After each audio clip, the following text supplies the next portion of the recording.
Tenía 68 años cuando descubrí que mi propio hijo estaba usando mi nombre para ocultar deudas. En el momento en que entendí lo que estaba pasando, ya era demasiado tarde, o casi. Pero una abuela no llega a esta edad sin aprender a defenderse. Antes de continuar, cuéntame en los comentarios, ¿desde qué país me estás viendo ahora? Quiero saber hasta dónde está llegando esta historia. Fue un martes por la mañana, cuando mi mundo comenzó a agrietarse. Estaba en la cocina, sazonando un pollo para el almuerzo, cuando mi hijo llegó con esa cara que conozco desde que era pequeño. La cara de quien viene a pedir algo y ya sabe que va a ser difícil. «Mamá, tenemos que hablar». Me limpié las manos en el delantal y lo miré. Rodrigo tenía 43 años, casado con Patricia desde hacía 15, con 2 hijos a los que yo amaba como si fueran mis propios hijos otra vez. Él era gerente de una tienda de materiales de construcción en el centro de la ciudad, ganaba bien, siempre fue responsable. O al menos eso pensaba yo. «Dime, hijo, ¿qué pasó?». Se sentó a la mesa. Se pasó la mano por el cabello. Noté que estaba nervioso, muy nervioso.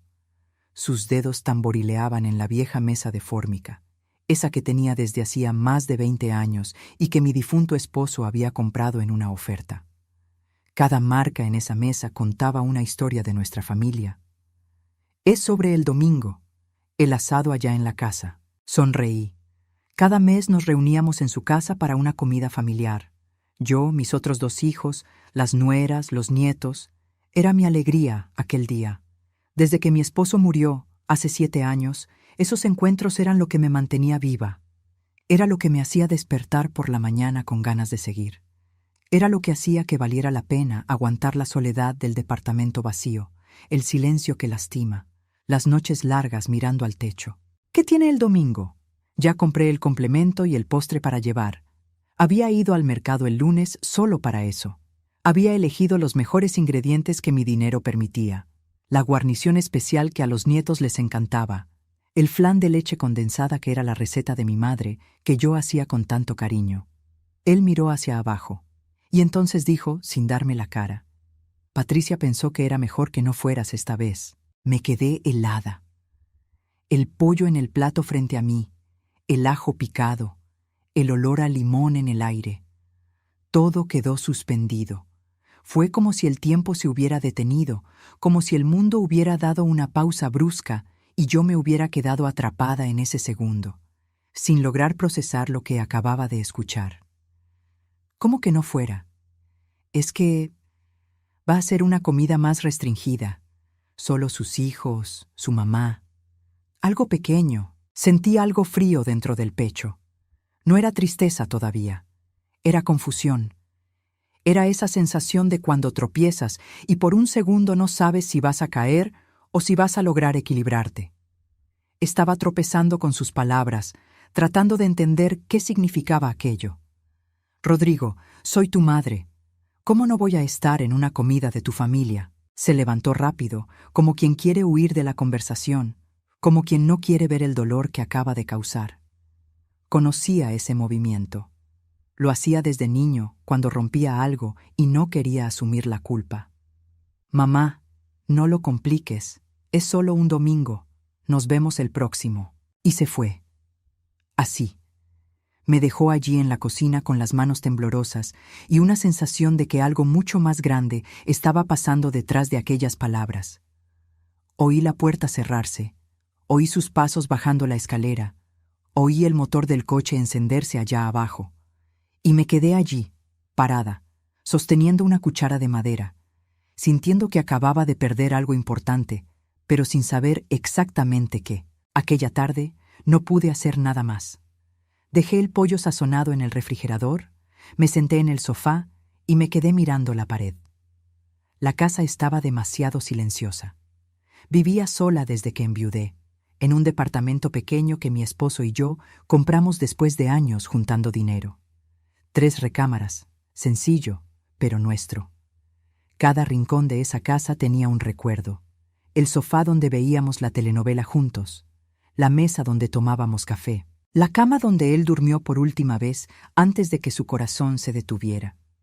Pero ahora Aquella casa no solo estaba llena de recuerdos, estaba llena de silencio, un silencio pesado, sofocante, que parecía tragarme entera. Intenté llamar a mi hija, Fernanda.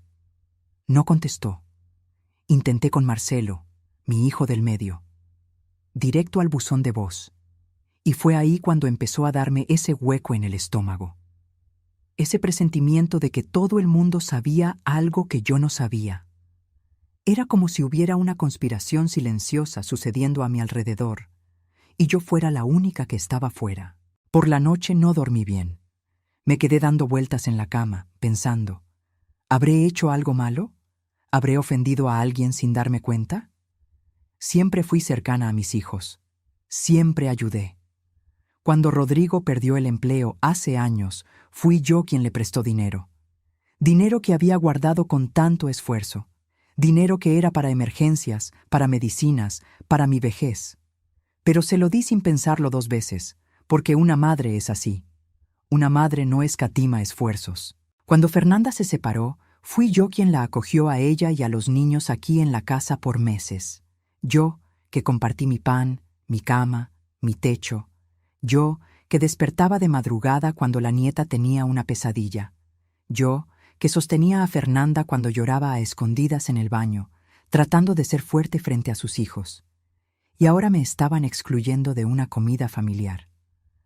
Ahora me estaban quitando de la mesa como si fuera una intrusa, como si fuera alguien que ya no perteneciera a ese lugar. A la mañana siguiente, decidí ir a casa de Rodrigo. No para pelear, solo para entender. Necesitaba mirarlo a los ojos y escuchar una explicación que tuviera sentido. Tomé el camión. Nunca aprendí a manejar. Mi esposo siempre decía que no hacía falta, que él me llevaba a donde yo quisiera. Y me bajé 2 paradas antes para caminar un poco y organizar mis pensamientos. El sol estaba fuerte esa mañana. Era uno de esos días bonitos de la Ciudad de México, cuando el cielo se pone azul y casi olvidas la contaminación, el tráfico, el caos. Pero yo no podía apreciar nada de eso. Mi cabeza estaba pesada, mi corazón apretado, y cada paso que daba parecía más difícil que el anterior. Cuando toqué el timbre, quien contestó fue Patricia. Abrió la puerta solo un poco, como si no quisiera que yo entrara.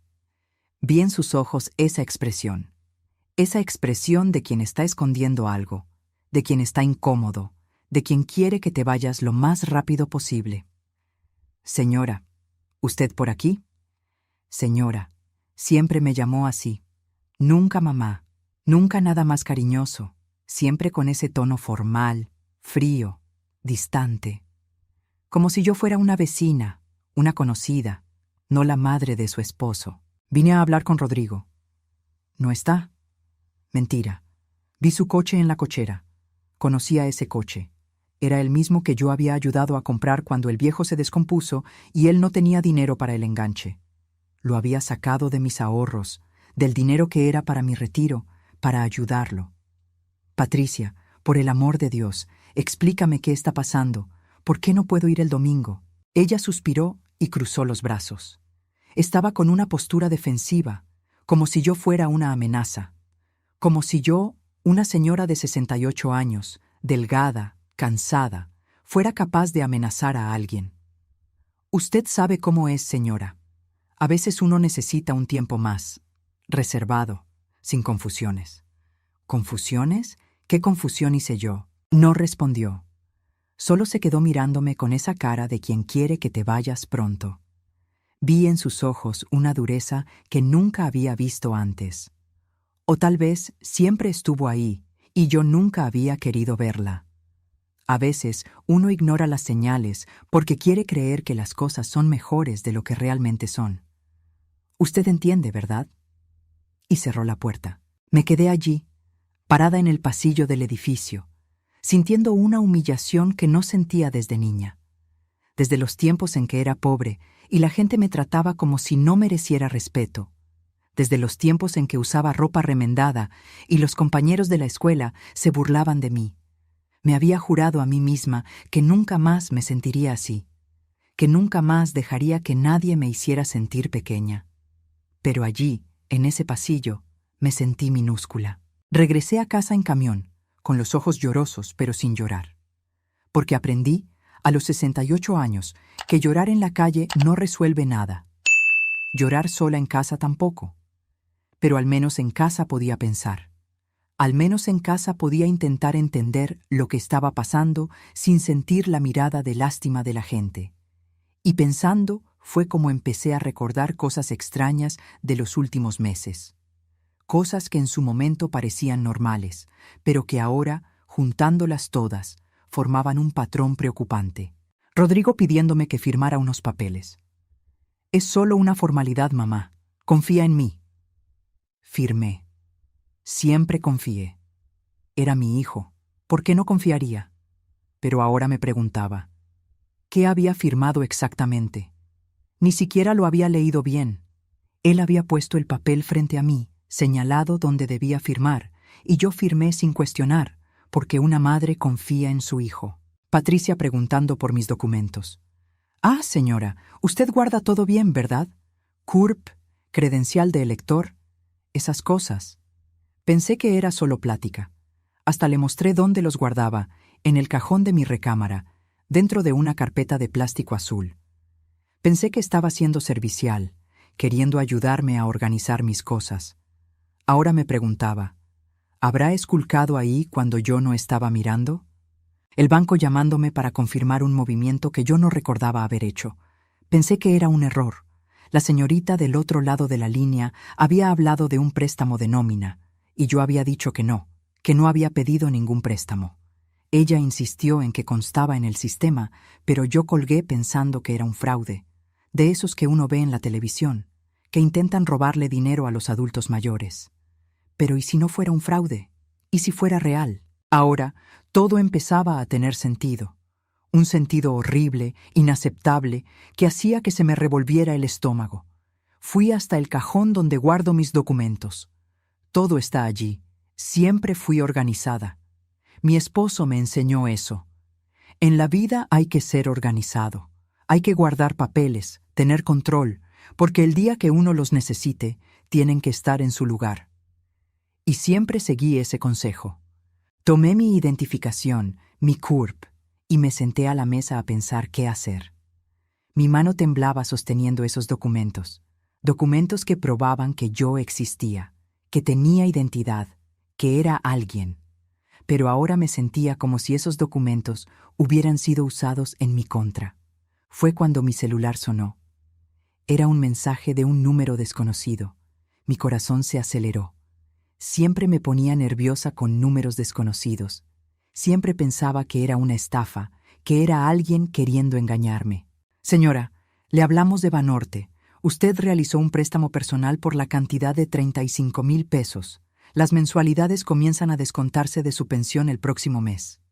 Mi corazón casi se detuvo. Leí ese mensaje una vez, 2 veces, 3 veces. Cada vez esperando que las palabras cambiaran, que fuera una confusión, que fuera un error del sistema. Pero las palabras seguían siendo las mismas.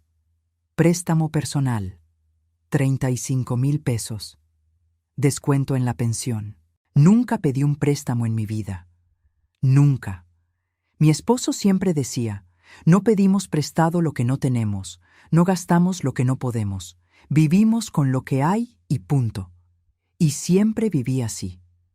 Siempre me las arreglé con mi pensión pequeña, siempre hice cuentas, siempre supe exactamente a dónde iba cada centavo. Y ahora me decían que tenía una deuda de 35,000 pesos, una deuda que se iba a comer mi pensión, una deuda que me iba a dejar sin nada para vivir. Releí ese mensaje unas 10 veces. Cada palabra parecía más pesada que la anterior. Préstamo. 35,000 pesos. Descuento. Cada palabra era una sentencia, una condena, un golpe. Mi pensión era de poco más del salario mínimo. Era poco, pero alcanzaba. Pagaba mi renta, mis servicios, compraba comida. No sobraba casi nada, pero no le debía a nadie. Esa siempre fue mi regla. No deber. Mi madre me enseñó eso cuando era niña. «Hija», decía ella, «el pobre no puede deber, porque cuando el pobre debe, el pobre se hunde». Y ahora me decían que tenía una deuda de 35,000 pesos, una deuda que yo no hice, una deuda que iba a destruir mi vida. Llamé al banco en ese mismo instante. No esperé ni un minuto. Mi mano temblaba tanto que casi no pude marcar el número. La operadora fue educada, pero burocrática.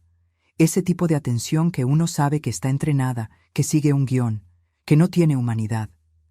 Señora, aquí consta que la contratación se hizo de manera presencial, con presentación de documentos y firma.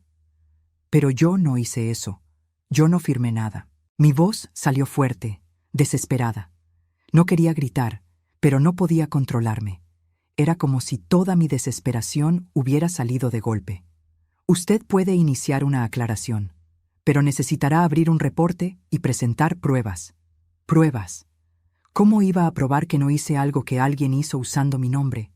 ¿Cómo iba a probar que no estuve allí si alguien había usado mis documentos, había usado mi identidad? Sentí una impotencia tan grande que casi no podía respirar. Colgué el teléfono con las manos temblando.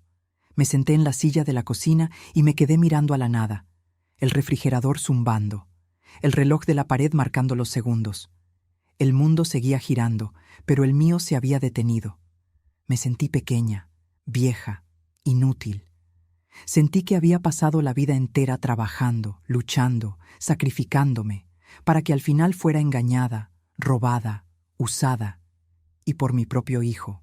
Pero ahí, desde el fondo, brotó un coraje que no sentía hace años. No era coraje de gritar, era coraje de actuar. Era esa rabia fría, calculada, que te hace pensar con claridad incluso cuando todo se está desmoronando. Tomé mi celular de nuevo y llamé a Fernanda, mi hija. Esta vez contestó. Oí ruido de niños al fondo, el sonido de la televisión, su vida normal sucediendo mientras la mía se terminaba. Mamá, no puedo hablar ahora. Fernanda, ¿tú sabes algo sobre un préstamo a mi nombre? Silencio del otro lado, un silencio pesado, culpable, revelador. En ese silencio ya sabía la respuesta, pero necesitaba escucharla.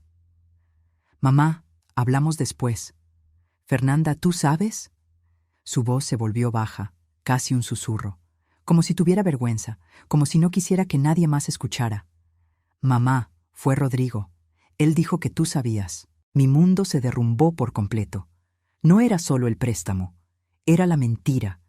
Era el hecho de que mi hijo les había mentido a sus hermanos. Había hecho que todos creyeran que yo estaba de acuerdo, que yo había autorizado, que yo sabía todo. Yo no sabía nada. Se quedó en silencio, y entonces dijo algo que me partió por la mitad. Mamá, yo pensé que habías aceptado. Él dijo que era para ayudar a su negocio, que tú te habías ofrecido. Ofrecido. Yo, que apenas tenía dinero para pasar el mes, me había ofrecido a sacar un préstamo de 35,000 pesos, y ella lo había creído. Mi propia hija lo había creído sin siquiera llamarme para confirmar, sin siquiera preguntar si era verdad. Colgó, así, sin más. Y yo me quedé allí, sosteniendo el celular, sintiendo un dolor en el pecho que no era solo emocional, era físico, como si alguien hubiera apretado mi corazón con fuerza, como si hubiera enterrado un cuchillo y lo hubiera girado. Mi hijo, mi primogénito, el niño que cargué en brazos, el niño que amamanté, por el que desperté de madrugada cuando tenía fiebre, al que llevé al médico cuando estaba enfermo, al que crié sola después de que mi esposo enfermó y ya no pudo trabajar, el niño al que enseñé a ser honesto. ¿Cuántas veces le dije, hijo, en la vida la honestidad lo es todo? Puedes ser pobre, puedes no tener nada, pero si eres honesto, tienes dignidad. Y ahora ese niño me había robado. Había usado mi nombre, había tomado mis documentos, mi firma, había falsificado mi identidad y me había lanzado a una deuda de 35,000 pesos. Y peor, les había mentido a sus hermanos diciendo que yo sabía, haciéndome quedar como la villana por reclamar, haciendo que todos pensaran que yo estaba siendo egoísta. Me levanté despacio, fui al baño y me eché agua en la cara. El agua fría golpeó mi piel y por un segundo sentí que despertaba, como si hubiera salido de una pesadilla. Pero cuando abrí los ojos y me miré al espejo, Vi que no era una pesadilla. Era real. Miré el espejo. Una mujer de 68 años, cabello canoso recogido en un chongo, arrugas alrededor de los ojos. Arrugas de tanto sonreír, de tanto vivir, de tanto aguantar. Una mujer que trabajó toda la vida, que crió 3 hijos prácticamente sola, que nunca pidió nada a nadie, que siempre salió adelante, siempre se las arregló, siempre fue fuerte, y ahora estaba siendo robada por su propia sangre. No lloré. No todavía, porque sabía que si lloraba ahora, no iba a parar. Y necesitaba estar entera, necesitaba estar fuerte, necesitaba estar lúcida para hacer lo que tenía que hacerse. Me puse una ropa sencilla, un pantalón negro que usaba para ir al médico, una blusa clara, mis tenis viejos pero cómodos. Tomé mi bolsa, guardé mis documentos y salí de casa. Tomé el camión y fui directo a la tienda donde trabajaba Rodrigo. El camino pareció eterno. Cada parada del camión, cada semáforo, cada vuelta. Me quedaba mirando por la ventana, viendo la ciudad pasar, viendo a la gente en las calles, viviendo sus vidas normales, sin saber que dentro de ese camión iba una mujer con el corazón roto. Cuando entré a la tienda, él estaba en el mostrador atendiendo a un cliente. Me vio y su cara cambió. Se puso blanco, blanco como un papel. Vi el susto en sus ojos, vi el pánico, vi la culpa, y en ese momento tuve la certeza absoluta de que él sabía exactamente lo que había hecho. Esperé a que terminara de atender. Me quedé allí, parada en medio de la tienda, mirándolo. Entre los bultos de cemento, las herramientas, los materiales de construcción. Y él sabía que yo lo había descubierto. Sabía que había llegado la hora de enfrentar lo que había hecho. Cuando el cliente se fue, se acercó a mí con una sonrisa falsa. Esa sonrisa que uno hace cuando está nervioso, cuando intenta disimular, cuando tiene miedo. Mamá, qué sorpresa. ¿Qué haces aquí? Rodrigo, vamos a hablar, en privado. Dudó. Miró a su alrededor, vio que había otros empleados en la tienda, otros clientes entrando, pero sabía que no podía negarse. Sabía que yo no me iba a ir de allí sin una explicación. Me llevó a un cuartito en el fondo de la tienda. Un cuartito pequeño, apretado, lleno de cajas y papeles. Cerró la puerta, y allí, en ese espacio minúsculo, cara a cara con mi hijo, sentí todo el peso de lo que estaba pasando. Mamá, puedo explicarlo. Explícame entonces. Explícame por qué hiciste un préstamo de 35,000 pesos a mi nombre sin avisarme. Mi voz salió firme, pero por dentro me estaba desmoronando.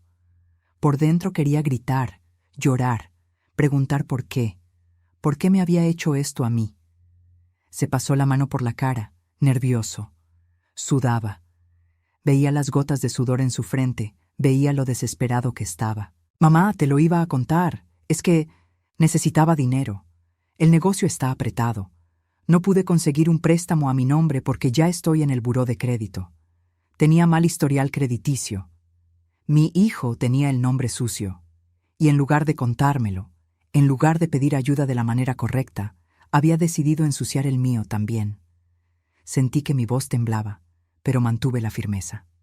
No podía flaquear ahora. ¿Entonces decidiste manchar a tu madre?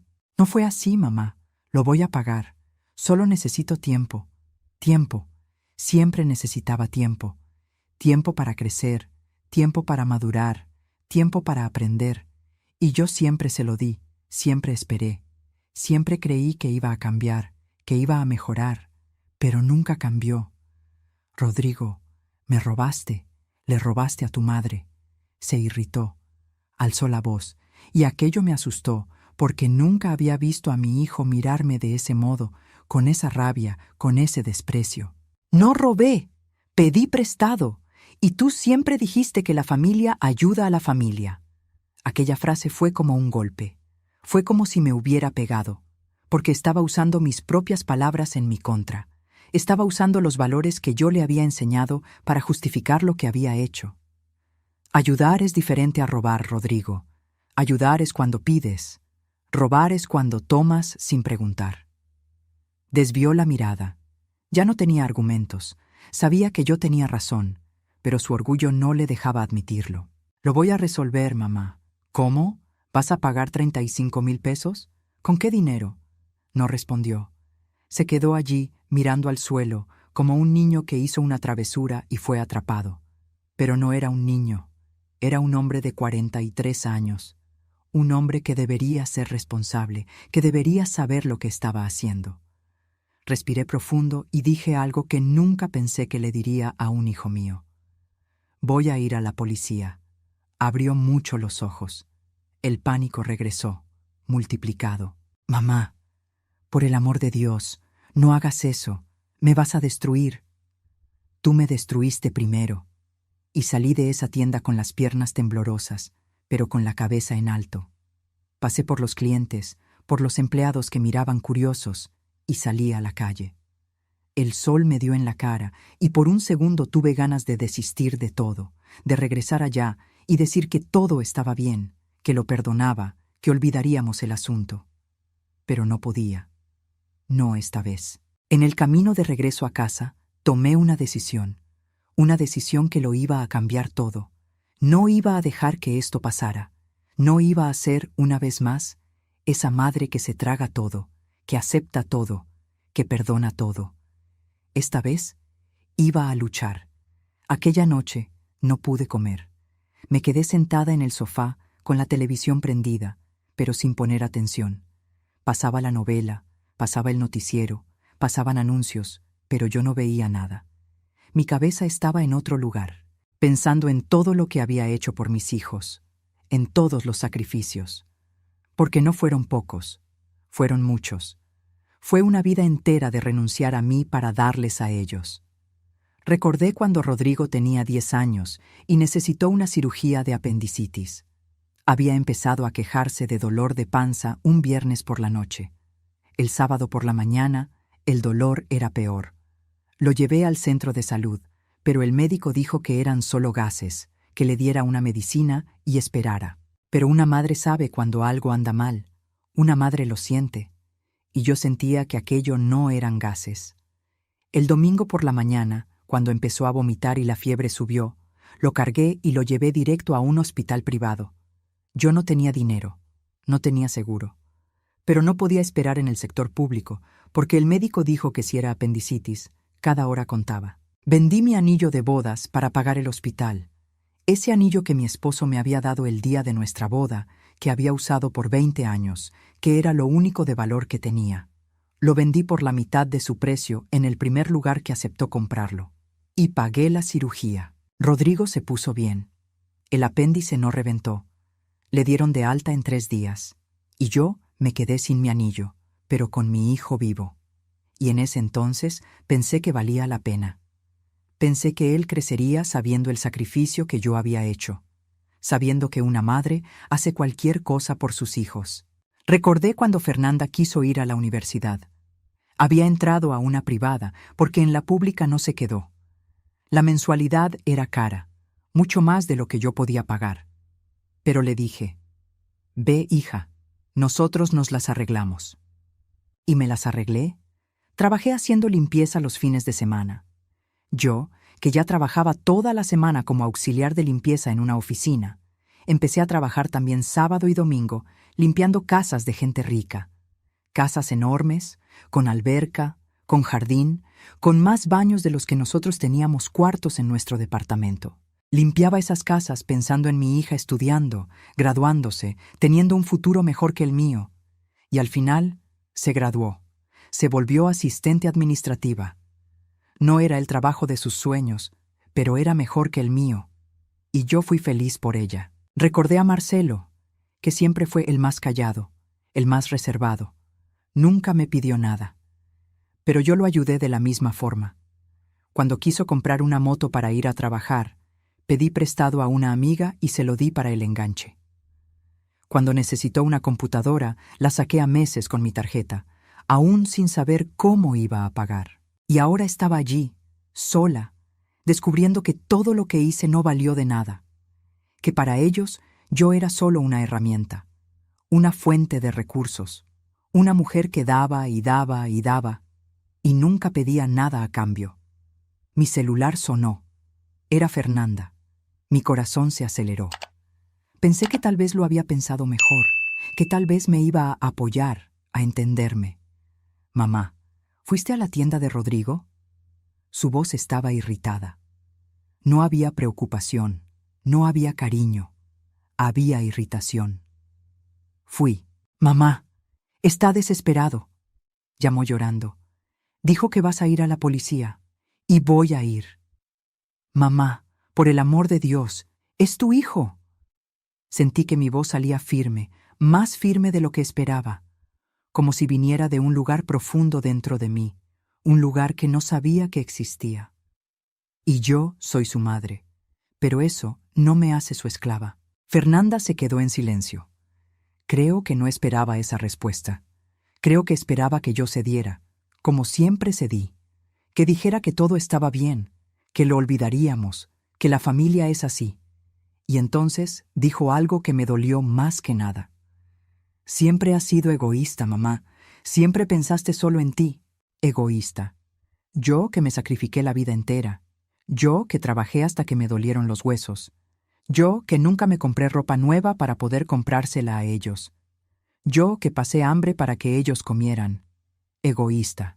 Colgó. Me quedé mirando el celular.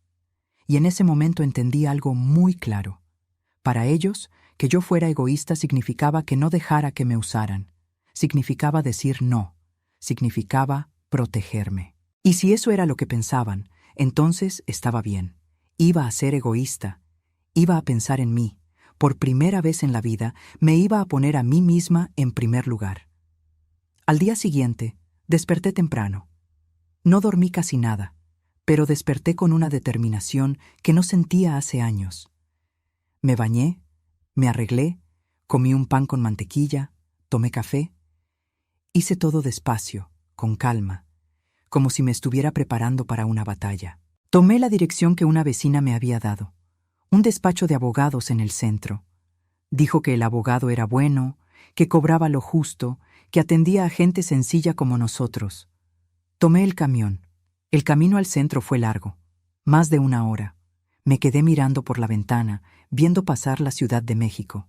Las calles, los edificios viejos, la gente corriendo al trabajo, todo el mundo con su vida, con sus problemas. Me bajé en el centro y caminé hasta la dirección. Era en un edificio antiguo, de esos con elevador de reja, con piso de duela vieja. Subí al 4.º piso. La oficina era una sala pequeña, con 2 escritorios, algunos archivos, una impresora vieja. El abogado era un hombre de unos 50 años, de cabello canoso y lentes gruesos. Me saludó con educación y me pidió que me sentara. «Señora, ¿tiene pruebas de que no autorizó ese préstamo?» Yo no estuve allí, no firmé nada frente al gerente. Pero alguien firmó y usó sus documentos. Respiré profundo. Fue mi hijo. El abogado me miró con una mezcla de lástima y profesionalismo. Debía ver eso todos los días. Familia robando a familia, hijo robando a madre, hermano robando a hermano. La miseria humana pasaba por esa sala todos los días. ¿Está dispuesta a demandar a su hijo? La pregunta quedó en el aire, pesada, definitiva, porque responder que sí era cruzar una línea que no tenía vuelta atrás. Era declarar la guerra. Era aceptar que mi familia se había terminado, al menos tal como la conocía. Respiré profundo. Estoy dispuesta a no perder mi pensión por culpa de él. Él asintió, pareciendo entender que esa era la única respuesta que yo podía dar sin desmoronarme. Entonces vamos a empezar. Primero, iremos al banco y pediremos todas las imágenes de las cámaras de seguridad del día en que se hizo el préstamo. Después, abriremos una denuncia por falsificación de documentos y fraude. Falsificación. Fraude. Palabras grandes, pesadas, aterradoras. Palabras que nunca pensé que usaría para hablar de mi hijo. Pero eso era lo que él había cometido contra mí. Había falsificado mi firma. Se había hecho pasar por mí. Me había robado la identidad. Salí de ese despacho con un número de expediente en la mano y una sensación extraña. No era alivio, no era satisfacción, no era felicidad. Era solo una certeza fría de que estaba haciendo lo que tenía que hacerse. Cuando llegué a casa, mi celular estaba lleno de mensajes. Ni siquiera me había dado cuenta de que había sonado en el camino. Abrí y vi. Rodrigo. Mamá, por el amor de Dios, hablemos. Rodrigo. Mamá, no me hagas esto. Rodrigo. Mamá, voy a perderlo todo. Patricia. ¿De verdad le va a hacer esto a la familia? Patricia. Es usted una persona sin corazón. Marcelo. Mamá, creo que estás exagerando. Marcelo. Esto lo resolvemos en familia, no hace falta la policía. Leí todos los mensajes, uno por uno, y no respondí ninguno, porque sabía que si respondía iban a intentar convencerme. Iban a usar esa voz de culpa, esa voz que me hacía ceder la vida entera. Esa voz que decía, pero mamá, somos familia, la familia perdona, la familia olvida, la familia no se lleva a juicio. Pero esta vez no iba a ceder. Esta vez iría hasta el final. El domingo, el día del mentado asado del que fui excluida, me quedé en casa, sola. Ni pensé en aparecer allá de sorpresa, como sugirieron algunas amigas. Vaya, doña, aparezca y véales la cara. Pero no quise. No se trataba de darles explicaciones. Se trataba de preservar lo que quedaba de mi dignidad. Hice una sopa sencilla. Solo fideos con caldo de tomate y un poco de queso. Serví en un plato, me senté en la mesita de la cocina y comí sola. La televisión estaba prendida en la sala, con algún programa de domingo, pero no prestaba atención. De vez en cuando, miraba el celular esperando que alguien me llamara, esperando que Rodrigo llamara para decir, «Mamá, ven, me equivoqué, nos equivocamos, nos haces falta». Esperando que Fernanda mandara un mensaje, «Mamá, te extrañamos». Esperando que Marcelo, al menos Marcelo, me llamara solo para saber si estaba bien, pero nadie llamó. Y fue en ese silencio, en ese domingo vacío, cuando entendí algo doloroso. No me querían allá porque yo había descubierto la verdad. Y la verdad incomodaba. La verdad arruinaba el asado. La verdad los hacía sentirse culpables. Era más fácil excluirme que enfrentar lo que habían hecho. Después de comer, lavé el plato, guardé la olla y me fui a sentar al sofá. Prendí la tele de nuevo y me quedé allí, viendo sin ver, pensando en cómo había llegado a ese punto. Cómo una mujer de 68 años, que solo quería pasar los domingos con su familia, se había convertido en una enemiga en su propia casa. Por la noche tomé un baño largo. Dejé que el agua caliente cayera en mi espalda, me lavé el cabello, me quedé ahí bajo la regadera tratando de lavar también la tristeza. No funcionó. Cuando salí, seguía triste. Seguía sola. Me acosté temprano, pero no dormí. Me quedé mirando el techo, oyendo los ruidos del edificio. La vecina de arriba caminando en tacones. La pareja de al lado discutiendo. El perro de alguien ladrando. La vida sucediendo a mi alrededor, mientras la mía parecía haberse detenido. El lunes por la mañana, el abogado me llamó temprano. Yo todavía estaba en bata, tomando café, cuando sonó el teléfono.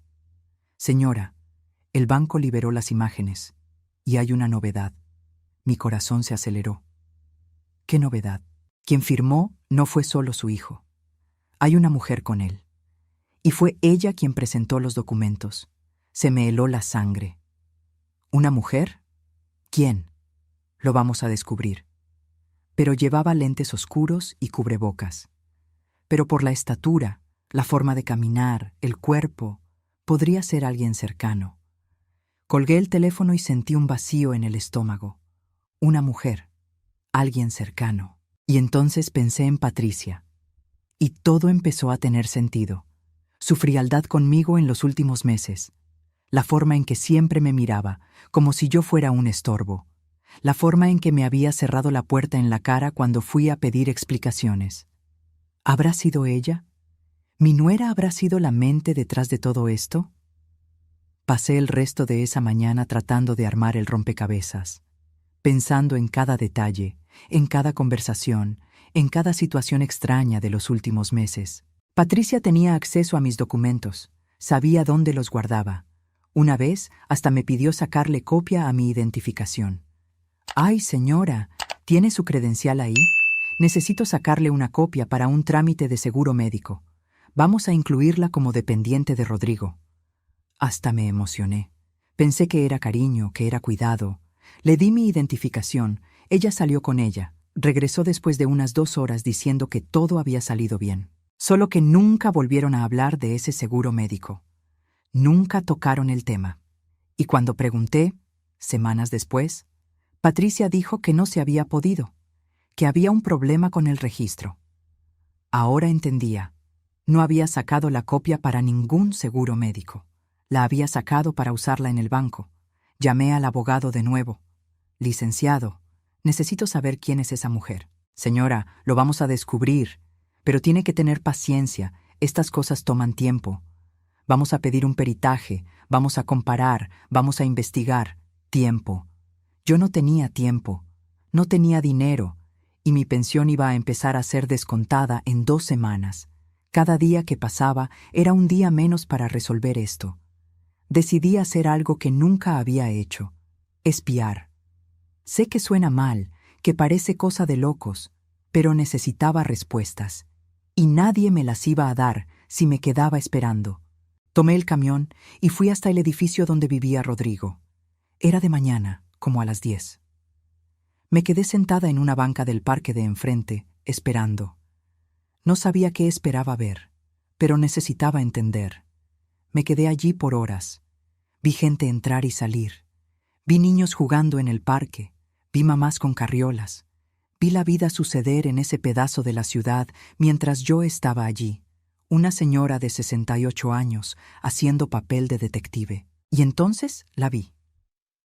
Patricia saliendo del edificio. Estaba arreglada, maquillada, con una carpeta en la mano.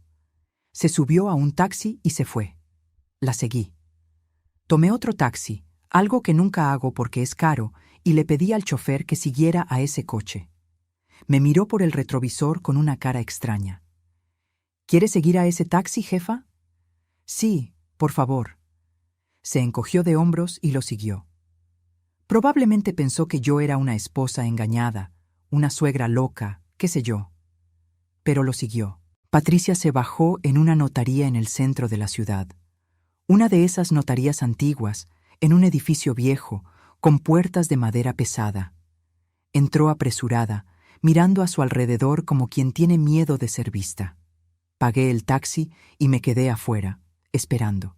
Mi corazón latía rápido. Me sentía ridícula. Una señora de 68 años escondida detrás de un puesto de periódicos espiando a su nuera. Pero necesitaba saber. Se quedó allá adentro unos 20 minutos. Cuando salió, traía la misma carpeta, solo que ahora parecía más pesada, más llena.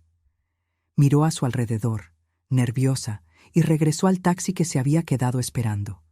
Esperé a que se fuera y entré a la notaría. Mi corazón estaba disparado. No sabía ni qué iba a decir, qué iba a preguntar. «Buenas tardes. Me gustaría saber si una persona estuvo aquí hace un momento». La recepcionista me miró con desconfianza. Era una muchacha joven, con cara de aburrida. «Disculpe, señora, pero no podemos dar ese tipo de información», insistí. No me iba a rendir tan fácil. «Es que es muy importante. Es sobre un fraude. Alguien puede estar usando mis documentos». La muchacha dudó. Miró a los lados. Vio que no había nadie más en el mostrador. Y entonces dijo, bajito: «Si es un caso de fraude, necesita traer a la policía o a un abogado. No podemos decir nada sin eso». Salí de allí con más preguntas que respuestas. Pero una cosa sabía con certeza. Patricia estaba ocultando algo.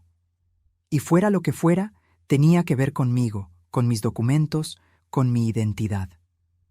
Aquella noche llamé a Marcelo. De todos mis hijos, siempre fue el más sensato, el más equilibrado, el que no tomaba partido, el que intentaba ver los dos lados. «Marcelo, necesito hablar contigo», suspiró del otro lado. Un suspiro cansado, de quien no quiere involucrarse. «Mamá, no quiero meterme en esto». «Marcelo, Alguien está usando mi nombre, alguien de la familia, y necesito saber quién. Otro suspiro. Mamá, yo sé que Rodrigo hizo una tontería, pero está arrepentido. Se siente mal por esto. El arrepentimiento no paga mi deuda. Mamá, ¿vas a demandar a tu propio hijo? ¿Sabes lo que eso le va a hacer a la familia? Siempre el mismo cuento. La familia. Como si la familia fuera una excusa para todo. Como si la familia justificara el robo, la mentira, la traición. ¿Y tú sabes lo que esto me está haciendo a mí? Se quedó en silencio, un silencio largo, pesado. Y entonces dijo algo que me sorprendió. Mamá, Patricia también está metida. Ella convenció a Rodrigo de hacerlo. Fue idea de ella. Se me heló la sangre. Mi cuerpo entero se enfrió. ¿Cómo lo sabes? Porque los oí platicando. Fue un domingo, hace como 2 meses. Llegué más temprano a su casa y estaban en la cocina discutiendo. Ella decía que era la oportunidad, que tú no te ibas a dar cuenta, que ya estabas vieja y no entendías de bancos. Vieja. Me llamó vieja, como si ser vieja significara ser tonta, como si tener 68 años significara que no pongo atención a mis cosas. Sentí que me subía un coraje. No era una rabia común, era un coraje frío, calculado, peligroso. El tipo de coraje que no te hace gritar, sino actuar. Gracias por decírmelo, Marcelo. Mamá, solo no hagas una locura, no vayas allá a pelear con ella, deja que el abogado lo resuelva. Colgué y me quedé mirando el techo de mi cuarto. Las manchas de humedad, la pintura descarapelada, ese techo que miraba todas las noches antes de dormir. Vieja. Pensaban que era vieja y tonta. Pensaban que no lo descubriría. Pensaban que podían usarme, desecharme, quitarme del camino. Pero les iba a demostrar. Les iba a demostrar que vieja no significa incapaz, que vieja no significa tonta, que vieja significa experimentada, significa que ya he visto mucho, significa que sé defenderme. Al día siguiente, regresé con el abogado con esa información. Llegué temprano, antes de que abrieran la oficina. Me quedé esperando en la puerta, ansiosa, nerviosa, pero determinada. Cuando llegó, me saludó sorprendido. Señora, ¿está bien? Sí. Pero descubrí quién estaba con mi hijo en el banco. Fue su esposa. Entramos a la oficina. Prendió la luz, encendió la computadora, me ofreció un vaso de agua. Nos sentamos y le conté todo. Cada detalle. Lo que Marcelo me dijo, lo que vi en la notaría, todo. El abogado anotaba todo en un cuaderno viejo, con esa letra apretada de abogado. Señora, esto cambia las cosas. Si logramos probar que fue ella quien falsificó la firma, que fue ella quien presentó los documentos, podemos incluirla en la demanda también. Hizo una pausa y me miró con seriedad. ¿Pero está segura de que quiere ir hasta el final? ¿Demandar a su hijo y a su nuera? Lo miré con una determinación de la que yo misma me sorprendí. Sí, porque si no lo hago ahora, van a seguir. Y después de mí, usarán a alguien más. Tal vez a mis nietos cuando crezcan, asintió, pareciendo respetar mi decisión. Entonces vamos adelante. Pediré las imágenes del banco, pediré el peritaje de la firma, haré todo lo que sea necesario. Salí de esa oficina sabiendo que ya no había vuelta atrás. Estaba declarando la guerra contra mi propia familia. Pero era una guerra justa. Era legítima defensa. La notificación llegó a casa de Rodrigo un jueves. Yo no estaba allí, pero Fernanda me llamó a gritos. «Mamá, ¿estás loca? ¿Le mandaste una notificación legal a Rodrigo?» Estaba en la cocina, lavando los trastes de la comida. Me sequé las manos y sostuve el teléfono con calma. Es una notificación formal. «Mamá, es lo mismo. Estás demandando a tu propio hijo». «Fernanda, él me robó. Él y su mujer. No te robó. Pidió un préstamo. Te iba a avisar. Te lo iba a pagar. ¿Cuántas veces iba a tener que escuchar la misma mentira? Tomar sin avisar es robar, Fernanda. Y hasta ahora nadie me ha pagado nada. Mi pensión ya va a empezar a sufrir el descuento. Me colgó en la cara, de nuevo. Parecía que colgarme se había vuelto el pasatiempo favorito de mis hijos. Me quedé allí, sentada en la cocina, mirando la taza de café que se enfriaba frente a mí. Me sentía sola, más sola que cuando murió mi esposo, porque cuando él murió tuve a mis hijos. Me apoyaron, me abrazaron, me dijeron que todo iba a estar bien, que no estaba sola. Ahora no tenía a nadie.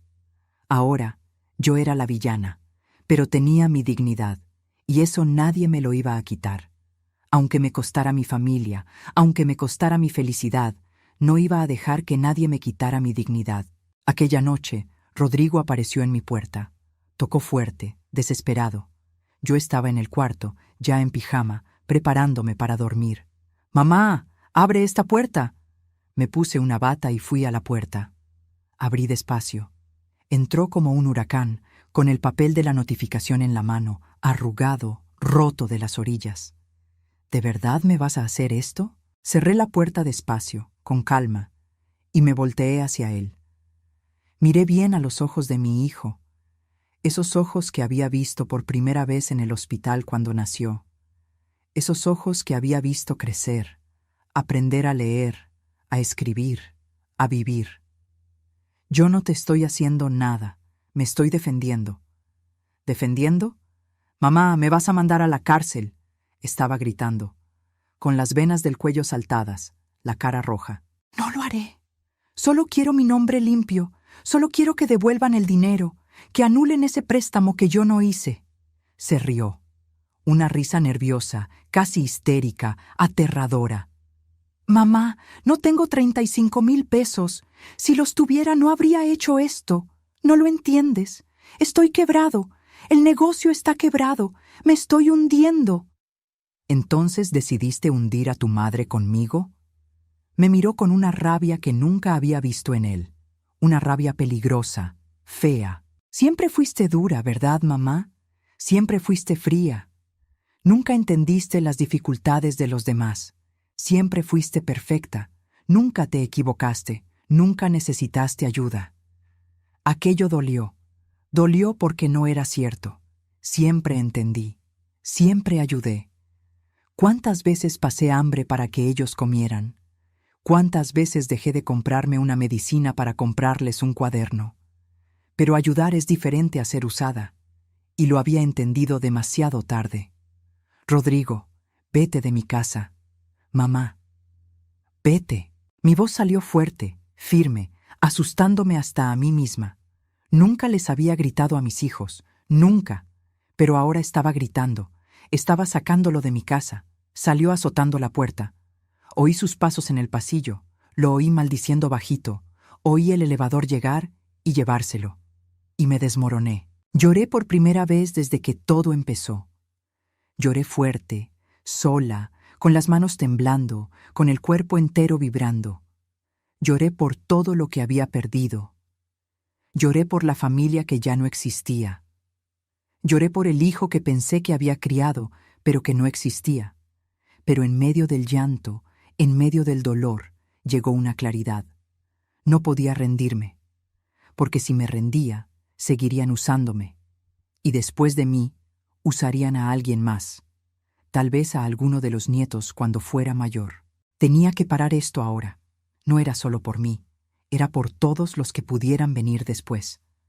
El viernes, el abogado me llamó con una noticia. «Señora, quieren llegar a un acuerdo». Mi corazón se aceleró. No sabía si era alivio, miedo o esperanza. ¿Qué tipo de acuerdo? Proponen devolver el monto del préstamo en mensualidades, 24 pagos, sin intereses, y usted retira la denuncia. Lo pensé por un momento. 24 meses.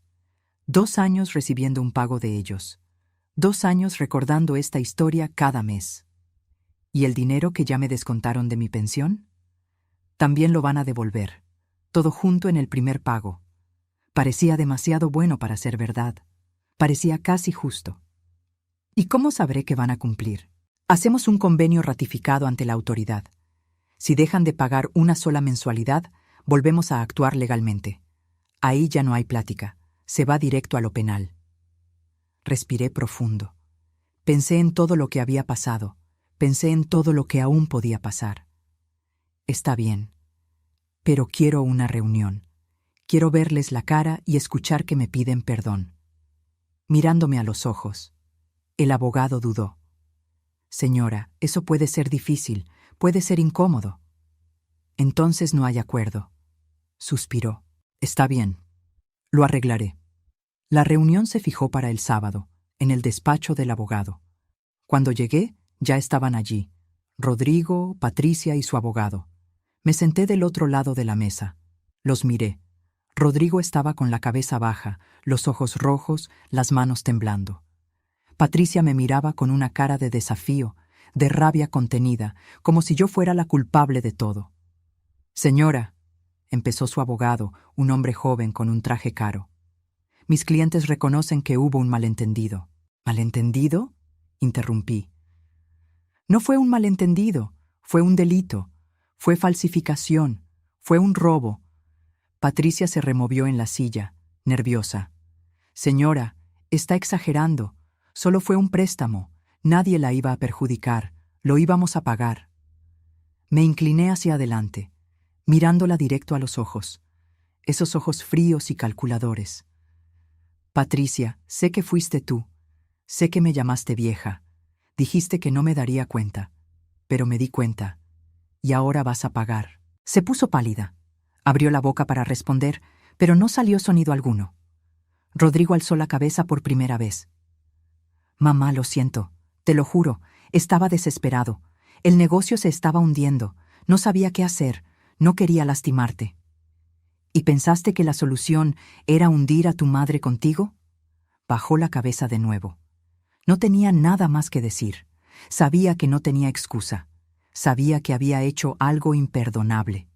Su abogado puso un papel en la mesa. Aquí está la propuesta de convenio. 24 mensualidades de aproximadamente 1,400 pesos. El primer pago incluye lo ya descontado de su pensión, sin intereses, todo registrado legalmente. Miré el papel, miré a Rodrigo, miré a Patricia, y entonces dije, acepto, pero con una condición. Todos me miraron. Van a tener que pedirme perdón, aquí, ahora, mirándome a los ojos, y tiene que ser sincero. Me daré cuenta si no lo es. Rodrigo tragó saliva. Se levantó, despacio, como si cada movimiento le costara un esfuerzo enorme. Se acercó a mí y, para mi sorpresa, se hincó. Mamá, perdóname. Me equivoqué mucho. Te usé, te mentí, te lastimé, y no tengo perdón. No merezco tu perdón, pero te lo pido de todos modos. Perdóname, mamá. Lloraba de verdad, y sentí que mi corazón se apretaba, porque por más que me hubiera lastimado, seguía siendo mi hijo.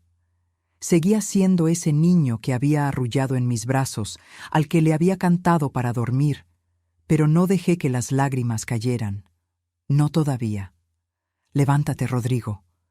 Se levantó, limpiándose la cara con las manos. Miré a Patricia. Estaba rígida en la silla, con los brazos cruzados, la mandíbula trabada. ¿Y tú? Dudó. Vi la lucha interna sucediendo. Vi el orgullo peleando con la necesidad. El orgullo queriendo que saliera de allí sin humillarse. La necesidad mandándola a tragarse el orgullo y hacer lo que tenía que hacerse. Al final, la necesidad ganó. Perdón, señora. No fue sincero. Fue mecánico, forzado, vacío. Pero fue suficiente, porque no estaba haciendo esto para ganarme su amor. Lo estaba haciendo para recuperar mi dignidad. Firmé el acuerdo. Y salí de esa oficina con la sensación de que, finalmente, había recuperado mi nombre, mi identidad, mi vida. Los primeros meses después del acuerdo fueron extraños. Era como vivir en un limbo, en un lugar entre el alivio y la tristeza. Recibía el dinero de los pagos puntualmente, siempre el día acordado. Rodrigo depositaba cada día 5, religiosamente. Veía la notificación en el celular. Has recibido una transferencia de Rodrigo Silva. Cada vez que veía esa notificación, sentía un apretón en el pecho, porque ese dinero no era una victoria, Era solo la reposición de lo que me habían quitado. Era solo yo regresando a cero, después de haber sido lanzada al negativo. Pero no veía a mis hijos. Ninguno me llamaba, ninguno aparecía. Era como si hubiera muerto, pero siguiera viva para recibir el dinero que me debían. Me sentía victoriosa y al mismo tiempo derrotada, porque había ganado la batalla, pero había perdido a mi familia. Y a veces, en el silencio de la noche, me preguntaba si había validado la pena. Las amigas del edificio intentaban consolarme. Doña María, la del 302, siempre decía: «Señora, hizo lo correcto. Ellos son los que están mal». Doña Lourdes, la del 405, completaba: «Con el tiempo entenderán. Verán que usted tenía razón. ¿Pero de verdad lo harían? ¿O habría perdido a mis hijos para siempre?» Pasaba los días sola. Despertaba temprano, tomaba café, iba al mercado, regresaba, cocinaba para mí, veía la tele. La rutina de siempre. Pero antes, esa rutina tenía un sentido, tenía un objetivo. Sabía que al final del mes habría comida familiar. Vería a mis nietos, oiría las risas. Sentiría que formaba parte de algo más grande. Ahora ya no había nada de eso. Ahora solo era yo y mi soledad. Un día estaba en el súper, en la fila de la caja, cuando me encontré a Marcelo. Estaba con un carrito lleno de compras, probablemente para toda la semana. Me vio y desvió la mirada. Iba a pasar de largo, como si no me conociera. «Marcelo», llamé. Se detuvo, se volteó. No sonrió, solo me miró con esa cara de quien está incómodo, de quien quiere estar en cualquier otro lugar. «Hola, mamá. ¿Cómo estás?» «Bien». Silencio. Un silencio incómodo, pesado. La gente detrás de nosotros en la fila miraba curiosa, probablemente preguntándose por qué una madre y un hijo hablaban así, con esa distancia. ¿Y los niños? «Están bien». Más silencio. No sabía qué decir. Quería preguntar si me extrañaba. Quería preguntar si los nietos preguntaban por mí. Quería preguntar por qué no me llamaba, no me visitaba. Pero no pregunté, porque tenía miedo de la respuesta. «Marcelo, ¿no me vas a visitar nunca más?», suspiró. Ese suspiro cansado de quien está en medio de una situación que no pidió estar. «Mamá, es complicado». «¿Complicado por qué?» «Porque Rodrigo está destrozado. Fernanda está enojada contigo. Y yo estoy en medio de todo esto. No puedo tomar partido». Sentí que mi garganta se cerraba. Siempre lo mismo, siempre el punto medio. Siempre sin tomar partido, como si no tomar partido fuera posible, como si quedarse neutral no fuera también una elección. «¿Y tú? ¿Tú qué piensas?», miró al suelo, a las galletas en su carrito, a cualquier lugar menos a mí. «Pienso que hiciste lo que tenías que hacer, pero también pienso que exageraste». «¿Exageré cómo?». «Demandar a tu propio hijo, mamá. Eso no se hace». Sentí un coraje subir, un coraje que llevaba meses guardando. «¿Pero robarle a tu propia madre sí se hace?». No respondió. Solo me miró con lástima. Esa lástima que yo odiaba, esa lástima que me hacía sentir pequeña, equivocada, culpable. Y se fue. Regresé a casa con la bolsa pesada y el corazón más pesado todavía. Entré al departamento, cerré la puerta y me quedé allí parada, en el pasillo, mirando al vacío. Aquella noche pensé en renunciar a todo. Pensé en llamar a Rodrigo y decirle: «Olvida el dinero, olvida todo. Solo quiero a mi familia de vuelta, solo quiero no estar más sola». Pero sabía que si lo hacía, me perdería a mí misma. Porque no se trataba solo de dinero, se trataba de respeto, se trataba de dignidad, se trataba de no ser tratada como una herramienta, como un objeto, como alguien que solo sirve para ser usada. Y me había pasado la vida entera sin exigir respeto, siempre doblándome, siempre cediendo, siempre poniendo a los demás por delante, siempre siendo la madre que aguanta todo, que perdona todo, que olvida todo. Ahora, a los 68 años, finalmente me estaba poniendo a mí misma por delante. Y eso dolía mucho, pero era necesario. Pasaron 6 meses. El acuerdo se estaba cumpliendo.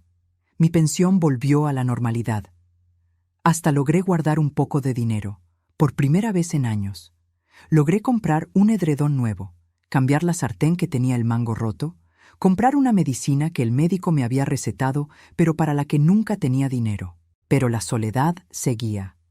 Y a veces, en el silencio de la casa, me preguntaba si había validado la pena cambiar a mi familia por un edredón nuevo y una sartén que funciona.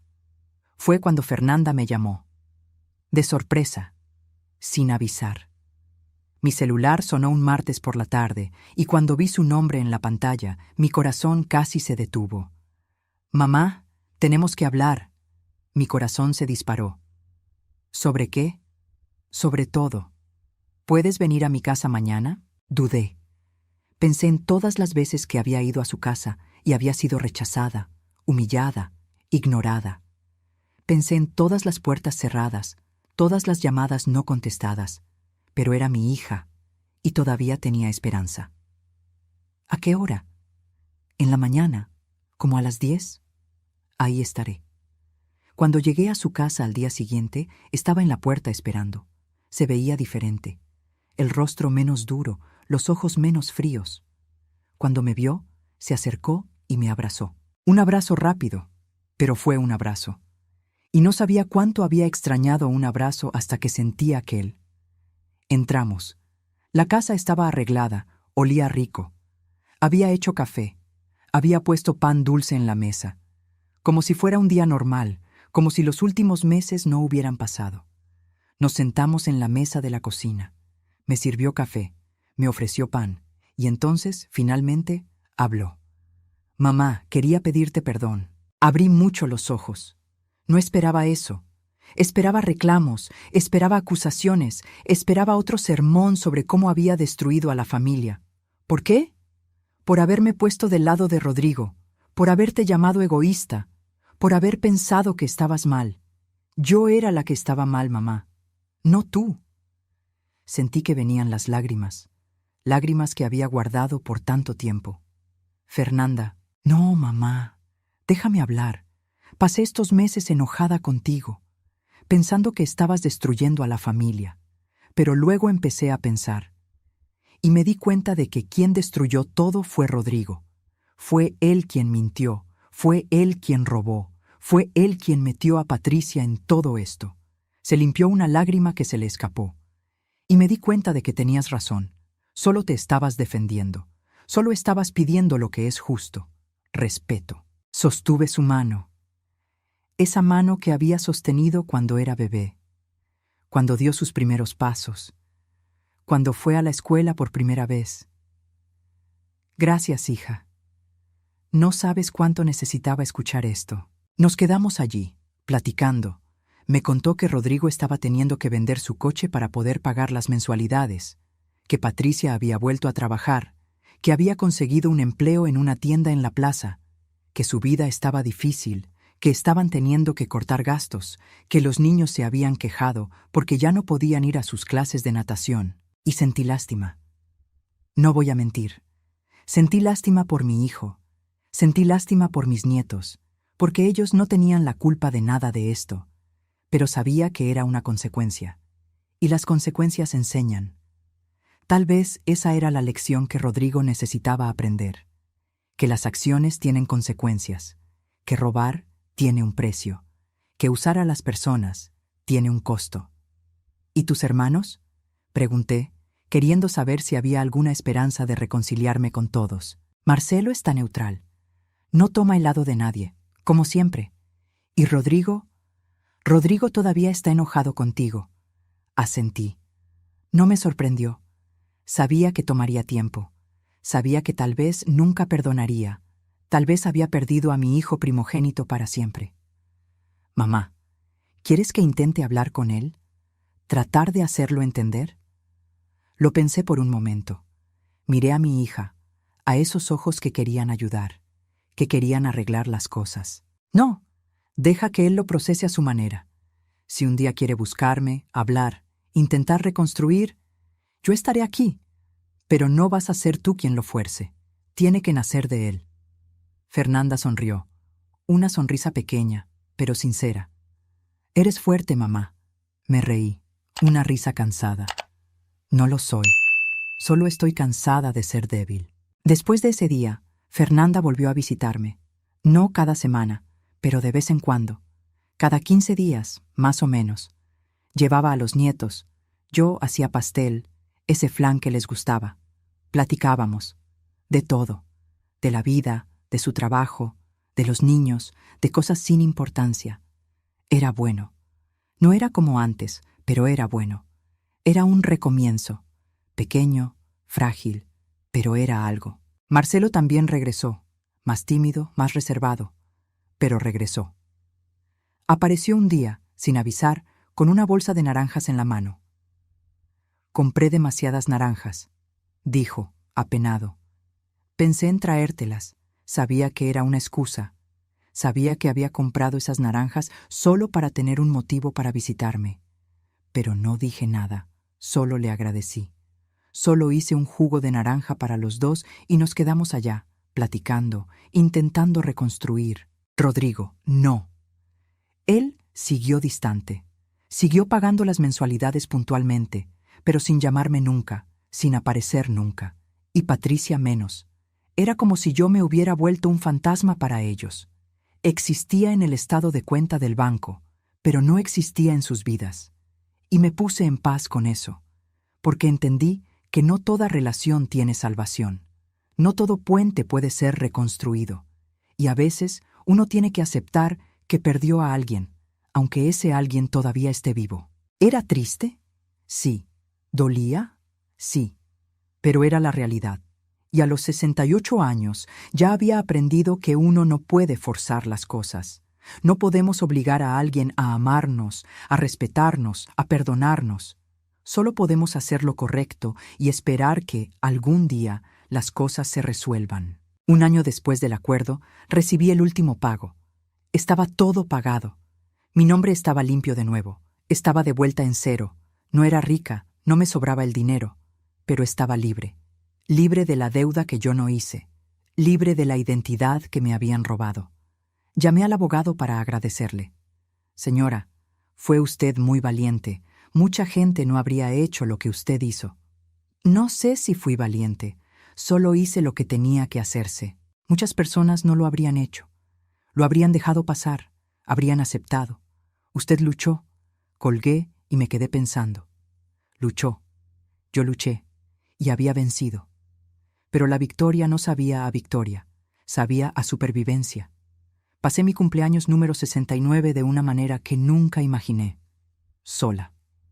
Hice un pastel pequeño de chocolate, de esos de caja que solo necesitan aceite y huevos. Prendí una velita, de esas de colores que vienen en paquete. Me canté las mañanitas a mí misma. ¡Qué linda está la mañana en que vengo a saludarte! Parece triste, y en cierta forma lo era, pero también no lo era, porque por primera vez en la vida estaba haciendo las cosas a mi manera, sin tener que darle gusto a nadie, sin tener que doblarme, sin tener que fingir que todo estaba bien cuando no lo estaba. Era liberador, de una forma extraña. Unos días después, estaba en la panadería comprando bolillos cuando me encontré a Patricia. Estaba en la caja, pagando. Me vio y se puso incómoda. Yo también, porque no nos habíamos hablado desde aquel día en el despacho del abogado. Señora, Patricia. Silencio. La gente en la fila mirando. La muchacha de la caja esperando para dar el cambio. ¿Cómo está? Bien. ¿Y tú? También. Más silencio. Ese silencio incómodo de quien tiene mucho que decir, pero no sabe cómo. Y entonces dijo algo que me sorprendió. Señora, sé que no le agrado. Y lo entiendo. Pero quería que supiera que aprendí la lección. La miré. Realmente la miré. Y vi algo diferente. Ya no era esa mujer arrogante, llena de sí misma. Era una mujer cansada, humilde, quebrada. ¿Qué lección? Que no se puede usar a las personas, por más desesperado que uno esté. Por más que uno crea que es la única salida. No se puede. Asentí.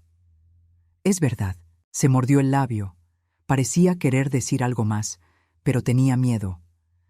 ¿Usted, usted cree que un día podamos intentar de nuevo? ¿Tener una relación mejor? No tiene que ser ahora, pero algún día. Respiré profundo. Pensé en el coraje que había sentido hacia ella. Pensé en todas las veces que me humilló, me despreció, me usó. Pensé en lo fácil que sería decir que no, mandarla lejos, mantener la distancia. Pero también pensé en cómo guardar rencor solo lastima a quien lo guarda. Pensé en cómo el perdón no es para la otra persona, es para uno mismo. Patricia, no lo sé, tal vez, pero tomará tiempo. Mucho tiempo. Ella estuvo de acuerdo. Lo entiendo. Gracias por no decir que no. Y se fue. Regresé a casa pensando en ese encuentro. ¿Sería posible perdonar? ¿Sería posible reconstruir? No lo sabía. Pero sabía una cosa. Perdonar no significa olvidar. Y reconstruir no significa volver a lo que era antes. Porque lo que era antes estaba roto, estaba podrido, estaba enfermo.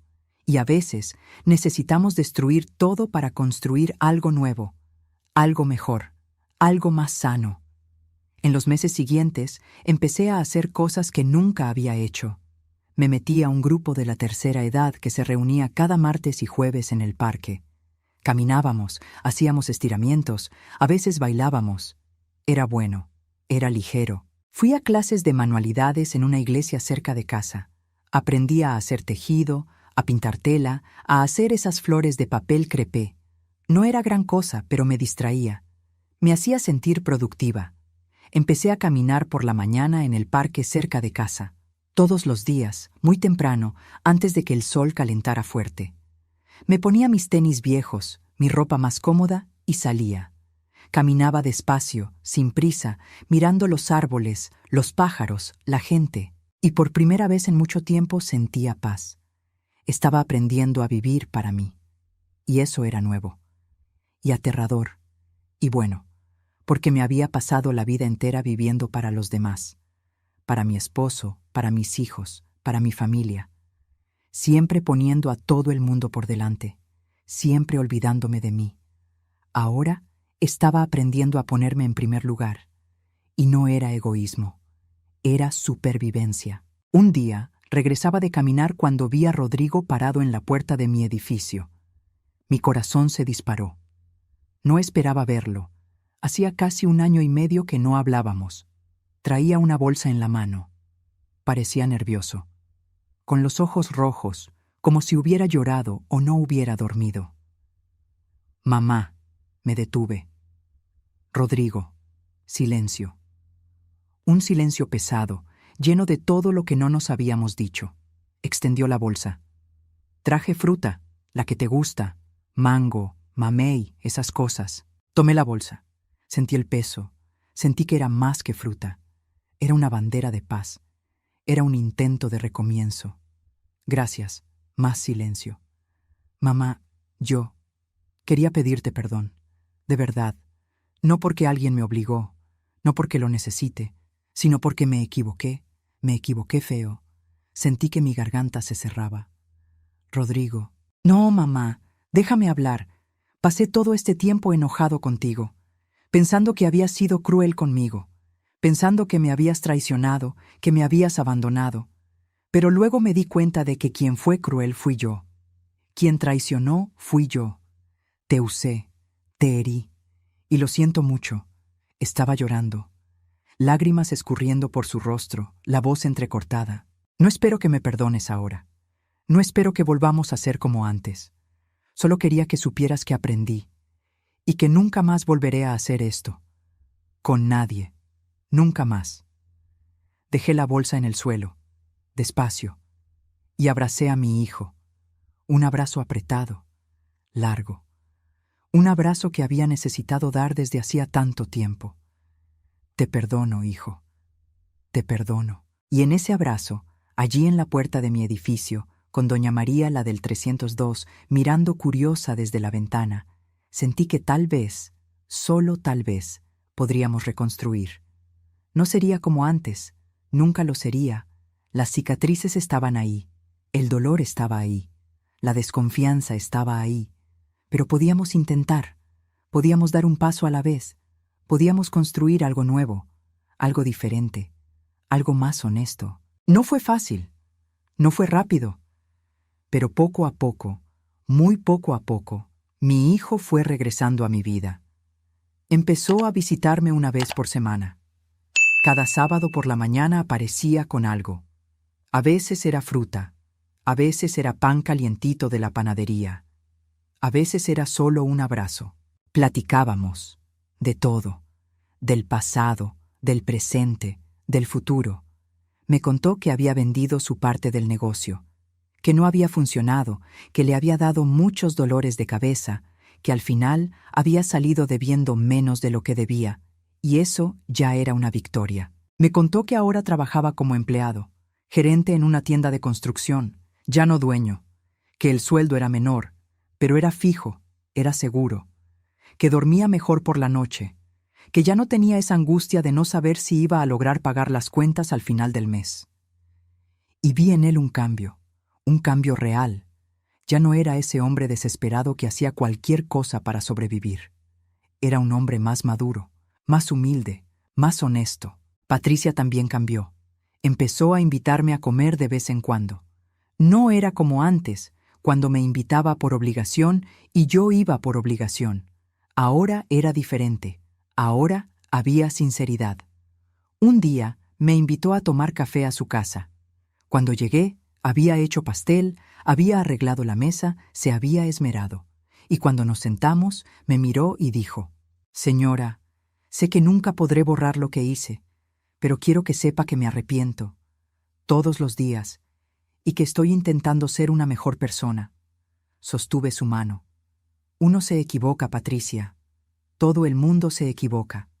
Lo importante es aprender del error, no repetirlo». Lloró, y yo también. Y allí, en esa cocina sencilla, tomando café con pan, empezamos a construir algo nuevo. No era como antes, nunca lo sería.